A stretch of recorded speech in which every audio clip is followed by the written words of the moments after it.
भरवा करेले। उसके लिए मैंने ये आधा किलो करेले लिए हैं। इस तरह के बिल्कुल ताज़ा करेले आ रहे हैं आजकल बहुत अच्छे।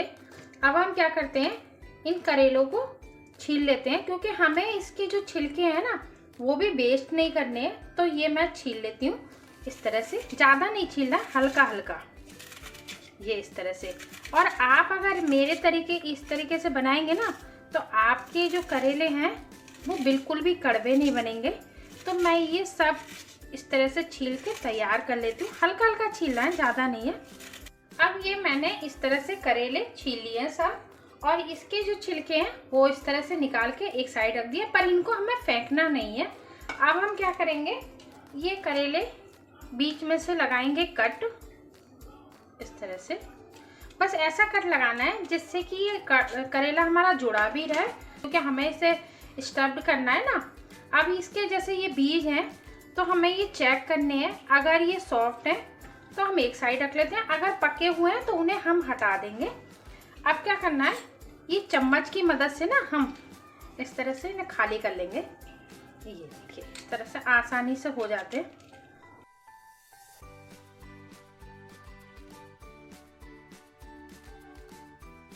ये देखिए पूरे बीज आसानी से निकल गए।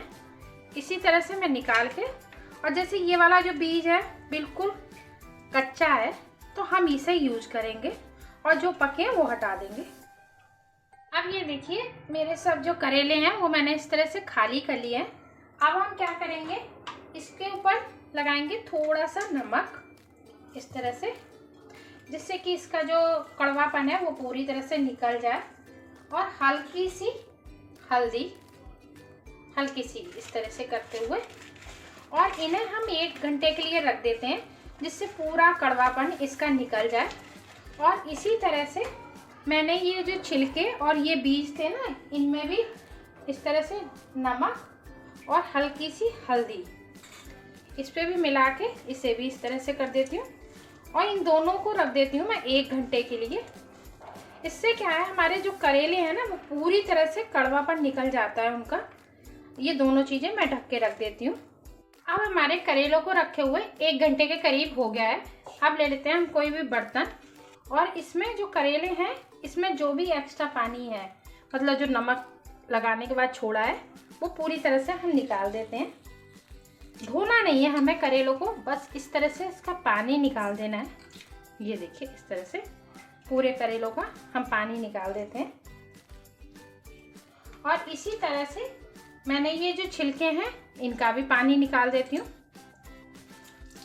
इससे क्या है, जो कड़वापन है ना पूरी तरह से निकल जाता है।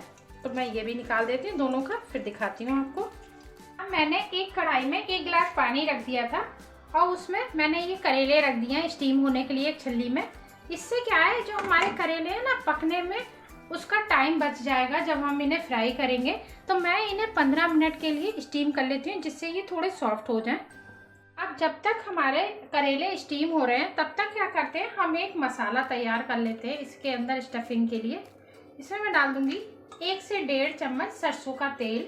इसे मैं अच्छे से गरम कर लेती हूँ पहले। अब हम इसमें डाल देते हैं 1 चम्मच जीरा, थोड़ी सी हींग, साथ में इसी समय मैं इसमें डाल देती हूँ ये मैंने जो करेले के छिलके और बीज थे, ये पानी इनका पूरी तरह से निकाल दिया, ये डाल देते हैं, और इन्हें लगभग 2 मिनट के लिए हम अच्छे से भून लेते हैं। इससे क्या है, इनका जो कड़वापन है वो पूरा निकल जाएगा। 2 मिनट मीडियम आंच पे, ज़्यादा तेज आंच नहीं, ना ज़्यादा लो, मीडियम आंच पे खुले में हमें भूनना है। अब ये देखिए हमारे जो ये इसके छिलके हैं करेले के, ये अच्छे से भून गए हैं। अब इसमें मैं डाल देती हूँ, मैंने 3 मीडियम साइज की प्याज, इन्हें बारीक इस तरह से मोटा मोटा चॉप कर लिया था, ये डाल देते हैं। और इन्हें हमें गोल्डन नहीं करना, सिर्फ इनका जो कच्चापन है प्याज का वो निकल जाए। तो मैं इसे इसी में अच्छे से भून लेती हूँ चलाते हुए, और ज़्यादा ऑयल की ज़रूरत नहीं है, अभी हमें इसमें अच्छे से भून जाएगा। बस थोड़ा सा जो पिंक सा कलर रहता है ना, उतना हमें प्याज का लाना है। अब ये देखिए हमारे जो करेले हैं वो भी अच्छे से स्टीम हो गए, 15 मिनट मैंने स्टीम कर लिए हैं। अब ये भी जब तक ठंडे हो जाते हैं तब तक हमारा मसाला तैयार हो जाता है। अब ये देखिए हमारी जो प्याज है वो अच्छे से, जितनी हमें भूननी है इस तरह की होनी चाहिए, इससे ज़्यादा डार्क नहीं। अब हम इसमें कुछ मसाले ऐड कर लेते हैं। इसी समय इसमें मैं डाल दूंगी जितना हमारी स्टफिंग है उसके हिसाब से नमक, क्योंकि हमने थोड़ा सा करेलों के ऊपर भी नमक लगाया था तो हमें ज़्यादा नहीं डालना है। साथ में 2 चम्मच के करीब धनिया पाउडर थोड़ा ज़्यादा इसमें लगता है। आधा चम्मच के करीब हल्दी पाउडर, और तीखा आप अपने हिसाब से कर सकते हैं। मैं 1 चम्मच डाल रही हूँ, ये ज़्यादा तीखी नहीं है। साथ में इसी समय मैं इसमें डाल देती हूँ 2 से 3 चम्मच सौंफ, ये दरदरी कुटी हुई है, ये भी इसके साथ डाल देती हूँ। और इन सब चीज़ों को अच्छे से मिक्स कर लेते हैं और 1 से 2 मिनट हम अपने मसालों को भून लेते हैं, जिससे कि मसाले अच्छे से भुन जाए, कच्चेपन का फ्लेवर ना आए उसके अंदर। ये देखिए मसाला भी हमारा अच्छे से भुन गया है। अब इसी समय मैं इसमें डाल देती हूँ 1 से 1.5 चम्मच अमचूर पाउडर ज़रूर डालना है, क्योंकि इससे क्या है, करेलों का जो कड़वापन रहता है ना वो पूरा वो काट देता है, फिर हमारे करेले कड़वे नहीं बनते। और आप इस तरह से बनाएंगे तो ये 100% गारंटी है आपके करेले बिल्कुल भी कड़वे नहीं होंगे। अब हमें इसे ज़्यादा नहीं भूनना है। ये मसाला हम एक प्लेट में निकाल लेते हैं और इसे ठंडा कर लेते हैं, जितना कि हम जैसे स्टफिंग कर पाएँ उतना। अब हमारी ये स्टफिंग भी ठंडी हो गई है, करेले भी। अब हम क्या करेंगे, एक एक करेला लेंगे और ये देखिए कितने सॉफ्ट हो गए। इससे स्टीम करने से क्या है, जब हम इन्हें करेलों को पकाते हैं ना तो एक तो टाइम कम लगता है और दूसरा हमारे करेले जलते नहीं हैं। अब ये हम अच्छे से इसकी स्टफिंग इसके अंदर फिल करेंगे, क्योंकि जितनी अच्छी स्टफिंग होगी उतना ही खाने में अच्छा लगेगा। और इसे हमें बांधने की भी ज़रूरत नहीं है। इस तरह से ये देखिए मैंने ये अच्छे से दबाते हुए, और इससे भरने में भी आसानी हो जाती है हमें स्टीम करने से।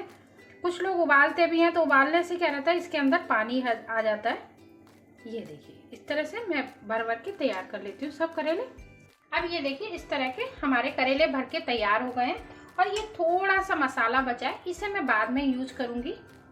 अब मैंने एक फ्राई पैन में ऑयल ले लिया है। इसमें ऑयल थोड़ा सा ज़्यादा लगता है क्योंकि करेले बनाने में। तो हम क्या करेंगे, फ्लेम इसकी रखेंगे हम, अभी मैंने हाई रखी थी पर अब मैंने लो फ्लेम कर ली है।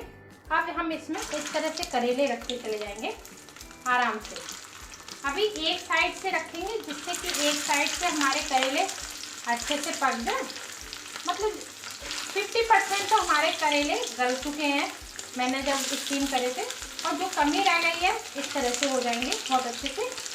अब 2 मिनट के करीब हो गए हैं। अब हम इन्हें पलट देते हैं हल्का सा इस तरह से हल्के हाथ से, जिससे कि दूसरी साइड भी ये अच्छे से हो जाए। अब हमारे करेले देखिए कितना अच्छा कलर आया है इनके ऊपर और अच्छे से पक भी गए हैं। अब हम क्या करेंगे, ये हमारा जो मसाला बचा था ना ये इसके अंदर डाल देते हैं इस तरह से। और करेले में आपको लग रहा होगा कि ऑयल थोड़ा सा ज़्यादा है, पर करेले में ऑयल थोड़ा सा ज़्यादा ही अच्छा लगता है, तभी करेले का टेस्ट आता है, नहीं तो सूखे सूखे लगते हैं। और आप करेले क्या है, हम जैसे आज बना रहे हैं तो हम इन्हें मतलब 8-10 दिन आराम से खा सकते हैं, एक बहुत अच्छा रहता है। तो इसलिए अब हम क्या करते हैं, अब इन्हें निकाल लेते हैं और सर्व करते हैं। हमारे भरवा करेले बनके तैयार हैं। एक बार ज़रूर ट्राई करें। अगर आपको ये रेसिपी थोड़ी सी भी पसंद आती है तो प्लीज़ आप लोगों से रिक्वेस्ट है मेरी वीडियो को लाइक करें, शेयर करें, कमेंट करें और चैनल को सब्सक्राइब करें।